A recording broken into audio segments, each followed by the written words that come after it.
We have an active shooter incident. So far, we do have confirmed injuries.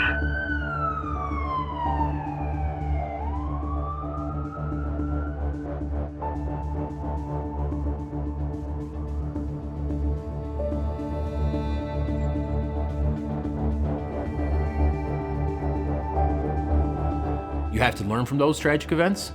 Shame on us if we don't make steps to improve the safety of our kids in our schools. 35 shows back in A1. An immediate, rapid entry by law enforcement into a school to stop that threat is what saves most people's lives.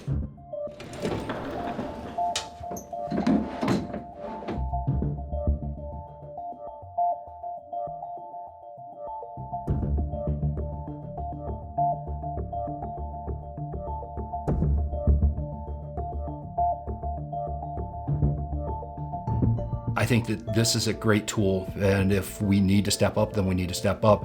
All I need to do is walk up to it. It will scan my iris and map my face, and then allow me into the safe.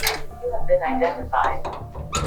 The safe can provide tools to give the school resource officer an advantage. It can provide the officer with a plated vest, which will provide greater protection, and it can also provide the officer with a long gun, which has greater accuracy than the sidearm that he or she would normally be carrying. If you had an opportunity to cut down response time, would you? For us, the answer was a quick yes. The fact that we have officers in our building, the fact that they have quick access to equipment, that does make me feel better about how we can protect our kids. The powerful piece with that is if somebody knows these vaults are there, an individual is less likely to carry out an active shooter event inside of a facility. What the vault allows us to do is get equipment into the hands of officers who may need it, whether they're on duty or off duty. We've looked at the product extensively, we've tested it, and I'm very confident in the safety of that vault and its presence in our schools.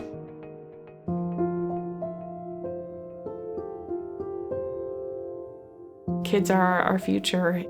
They give me hope for the world. I want them all to be safe.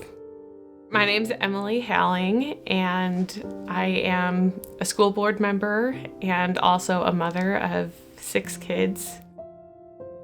I think of districts where they've had active shooter situations, and I don't know how those districts and those families recover.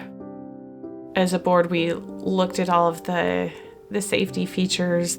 I really love that it was so thoughtfully designed. If there was a situation where police intervention was quickly needed, it's there ready for them to respond immediately. We want to be prepared for the worst case scenario and hope that it never happens. I think this is one more step of offering protection, kind of fortifying this building. In terms of violence, we have opportunities to be proactive and put ourselves out in front and be one of those schools that says, hey, this is not happening here.